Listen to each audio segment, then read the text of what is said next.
केंद्रीय स्वास्थ्य मंत्री डॉक्टर मनसुख मांडविया ने अधिकारियों को कोविड के नए वेरिएंट पर कड़ी निगरानी रखने का निर्देश दिया है।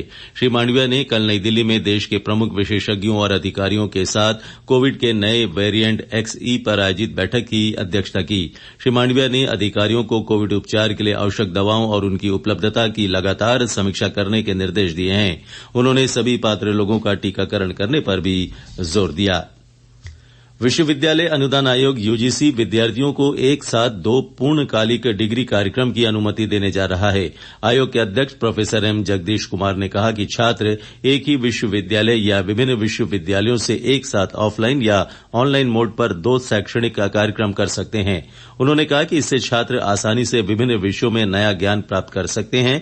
उन्होंने कहा कि देश भर में राष्ट्रीय शिक्षा नीति के विभिन्न बिंदु लागू किए गए हैं और यूजीसी भी इनको क्रियान्वित करने का प्रयास कर रहा है। उन्होंने कहा कि इस संबंध में दिशा निर्देश जल्द ही लागू होंगे।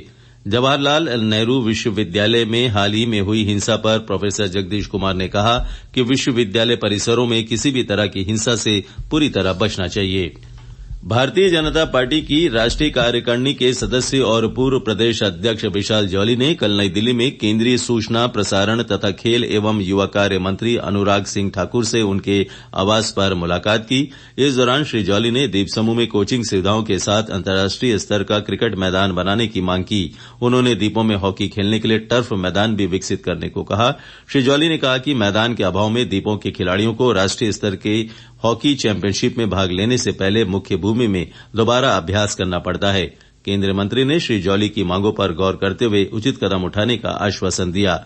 उधर श्री जॉली ने मुख्य सचिव को पत्र लिखकर शोलबे नंबर 8 में एक महिला के घर पर भारी भरकम पेड़ गिरने से हुए नुकसान की भरपाई के लिए मुआवजे के रूप में अनुग्रह राशि प्रदान करने का अनुरोध किया है। उन्होंने इस घटना में घायल व्यक्तियों को भी मुआवजा देने का आग्रह किया है।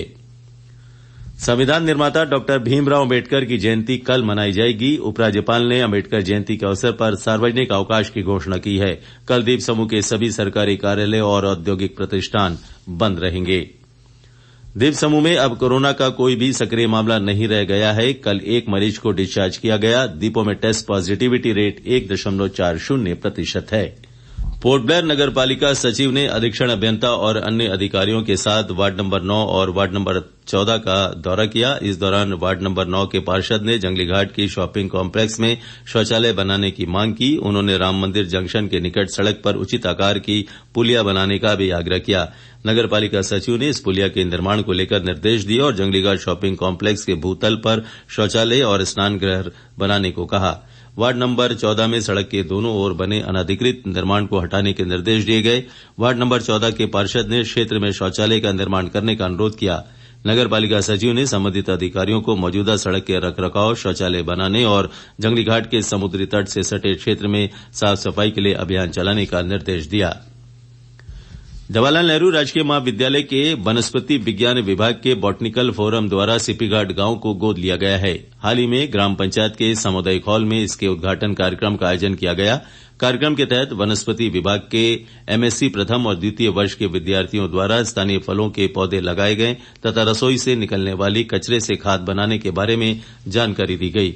ग्रामवासियों और सफाई कर्मियों को ठोस कचरा प्रबंधन के बारे में बताया गया। प्लास्टिक के इस्तेमाल की रोकथाम को बढ़ावा देने के लिए ग्रामवासियों को कपड़ों के थैलों का वितरण कर इनके उपयोग के लिए प्रोत्साहित किया गया। स्कूली बच्चों को माइक्रोस्कोप के प्रयोग को लेकर भी प्रशिक्षण दिया गया। कार्यक्रम में पंचायत प्रधान श्रीमती ज्योति, जिला परिषद सदस्य श्रीमती सारिका के अलावा विद्यार्थी और ग्रामवासी भी उपस्थित थे।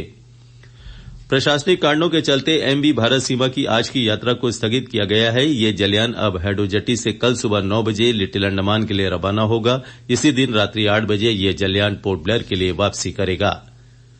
सामुदायिक स्वास्थ्य केंद्र रंगत में कल प्रधानमंत्री भारतीय जन औषधि केंद्र का उद्घाटन किया गया। सहायक आयुक्त डॉक्टर नितिन शाक्य ने इसका उद्घाटन किया।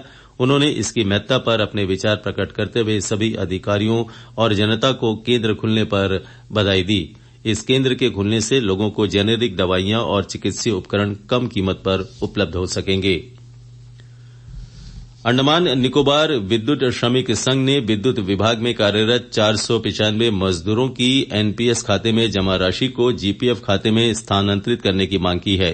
ऊर्जा सचिव को लिखे अपने पत्र में एसोसिएशन के महासचिव एम हेमंत राव ने कहा कि जीपीएफ खाते में राशि स्थानांतरित न होने की वजह से कर्मचारियों के साथ साथ अवकाश प्राप्त कर्मचारियों को वित्तीय बोझ का सामना करना पड़ रहा है।